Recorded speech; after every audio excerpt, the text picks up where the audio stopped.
I know this is hard to see, but I believe my fuel check valve is bad because if I key on, it will kick on, and then after a few seconds it backs off and goes back to 0. Now, so I get long cranking times, but if I do get the car started because I let it prime, then I could get it started. It holds a decent pressure. I wish I could tell what it is, but it's running pretty good. So I'm going to change the fuel pump, and then we'll see what the pressure is like and if it holds pressure when I key on it without the motor running. So my fuel pressure regulator, I believe, is good. It should be good. Thank you.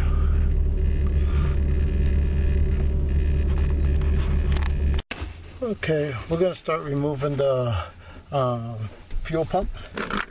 What I like to do first, let you know, to remove the seat, there's 2 little tabs on the front of the seat.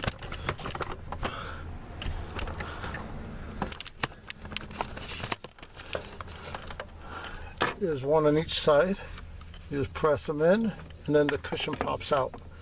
It just goes into a recessed hole.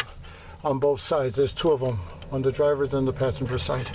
After you remove the cushion, you're left with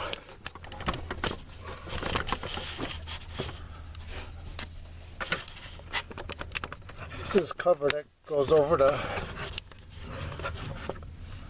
that covers the fuel pump. Okay.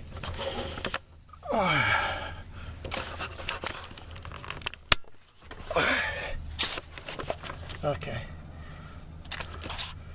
Now what I'm going to do is there's 3 screws on the top to remove the panel, the access panel.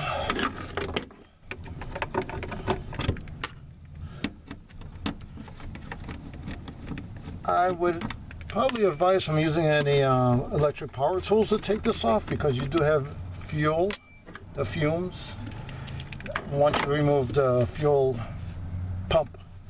Now you're at this level, you got a couple of wires. These wires, see how there's a little tab you push down on, disconnect that one, and this has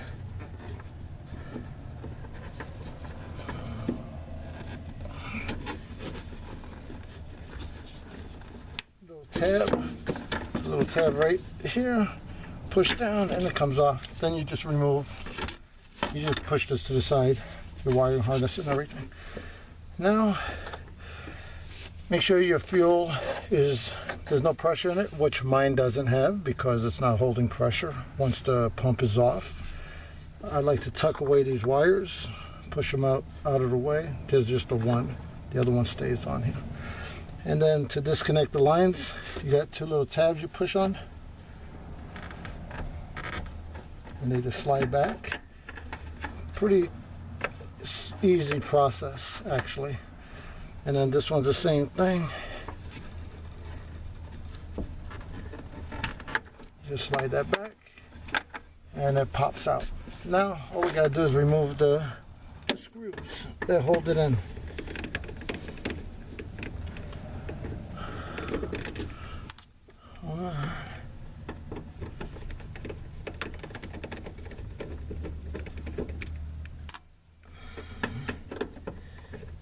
I'm tempted to use electric drill or something, but you don't want to risk the sparks and the fumes, so by hand. Now I got my last 2 to do. I guess there's a total of 6 holding in the pump. When you pull the pump out, it's going to be full of fuel. So have yourself a bucket ready to put the fuel pump in the bucket so we don't make too much of a mess. Let me push that hose out of the way again. Makes it pop back into place. And then you have the float descending unit You gotta be careful with it. I wish they would always give you just a little more room than they do. Then once you get it to about here, you angle it up this way and up this way, and you got your float, and put it in the bucket, and it's out. I'm gonna have to clean that up a little bit, but I'll return with the new fuel pump. Okay, I'm back with the new fuel pump. I'm gonna leave these little caps on. And all we gotta do is just be careful with the float so you don't bend anything. It flows freely. And now, just be careful with the float. Oh, sorry, I was off camera. And it moves freely. So when you insert it, just kind of just try to push those hoses out of the way again. If they pop back into the way. Slide that in. Going at a slight little angle. And I don't know why the manufacturers can't give us just a little more space. But basically that's it. There's hoses in the way. And now when you start bolting it down, you're gonna have these it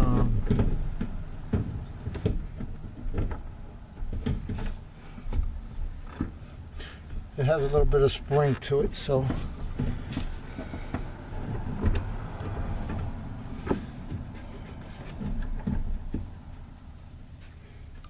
I like to try to get one started.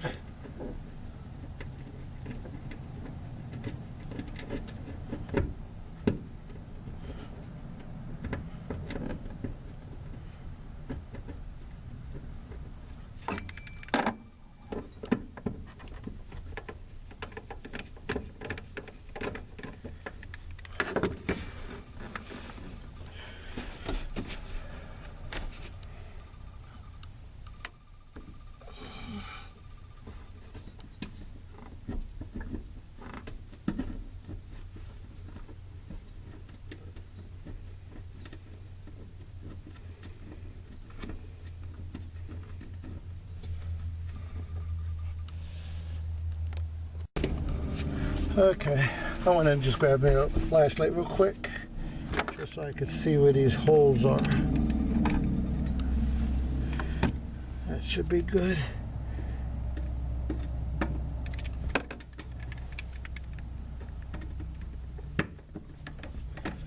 Okay, now the other four, before I tighten them down, I personally like doing it in a crisscross pattern.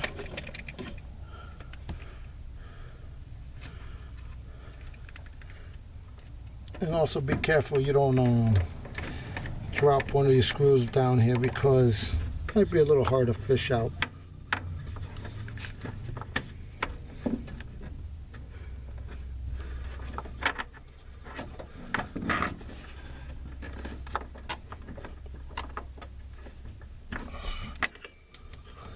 Get these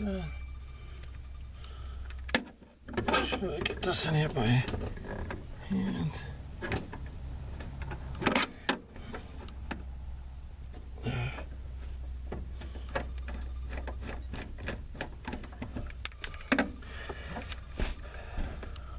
This is a pretty simple job, just one screwdriver pretty much, and I like these quick disconnect fuel lines.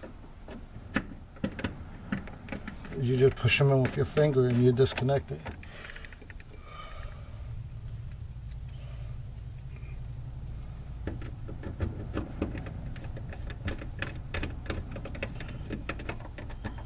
Okay, now I'm going to just go kind of in a crisscross pattern, star pattern, however you want to call it.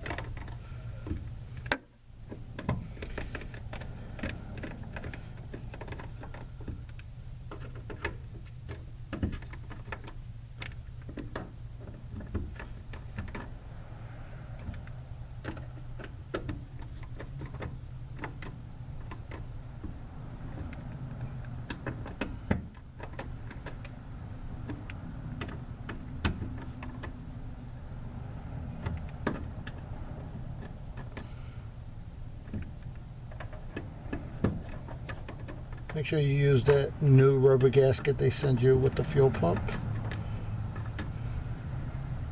Okay, now just go one more time. They're pretty much finger tight. I could always go back, but I know these screws are so small, I'd hate to break them off.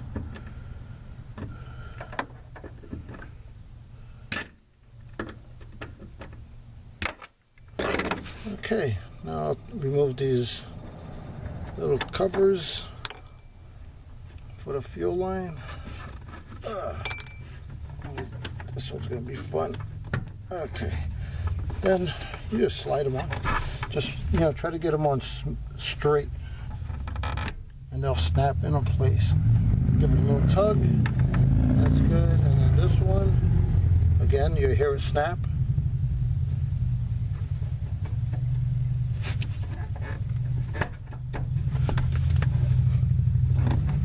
There you go. There you go. Now, I'm just gonna plug in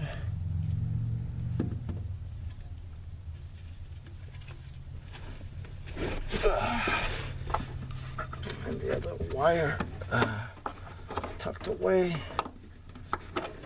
There we go.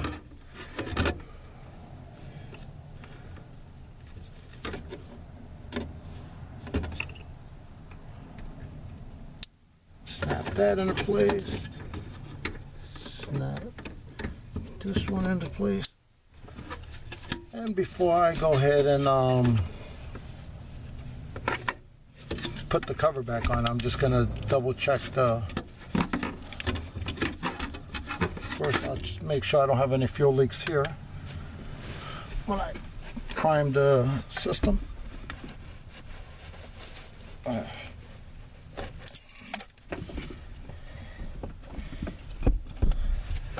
Reach over here, prime the pump.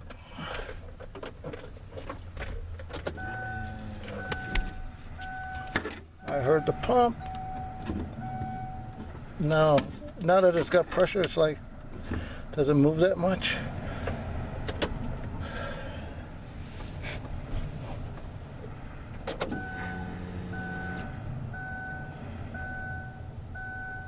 Now I will take you outside so we could see how now it holds pressure after it even after it primes.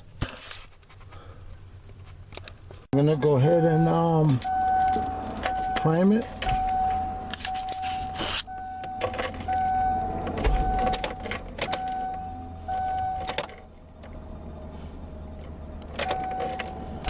Yeah, it's primed and the pump shut off, and you can see that the it's not adjusting, but jeez. But you can see that the needle is, there we go. It's holding pressure, so when I go to restart it next time, I won't have the long crank times. And that's why I believe it was the check valve and the pump and not the fuel pressure. Now I'm going to go ahead and start it, and we'll see the pressure.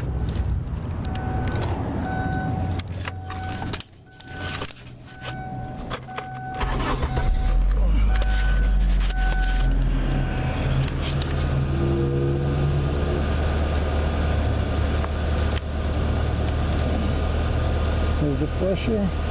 It's holding right at about 50 psi. And it starts right up. Thank you for watching. And oh, I still got to put that cover back on. Okay, I hope you guys could tell or see that I when I primed the pump, it held pressure after the pump stopped working, whereas before it would drop down to 0. And since it was holding pressure before, once I got it started, that's why I believe the check valve in the fuel pump that it's supposed to keep a little pressure in the line, or some pressure in the line, so when you go to start the car next time, it just starts right up. So now, no fuel leaks over here. I see nothing. Everything's dry. So now, time to just put this cover back on, and we'll button it up and we'll be done. It's, like I said, simple little job. And really, I only used the screwdriver for the whole job. The seats come out with a push of a button on each side.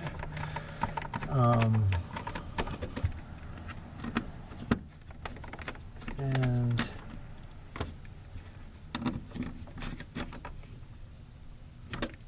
that's it. One screwdriver, everything's done. Everything's buttoned up. I'm happy, and it's fairly quick and easy job. I hope it helps somebody out, or gives someone some insight on it's a pretty quick and easy job. Thank you for watching. I might have said it before because I thought it was the end of the video, but I figured I'd put the cover back on. And hopefully I'll be able to do some more of these videos. Thank you very much. Bye.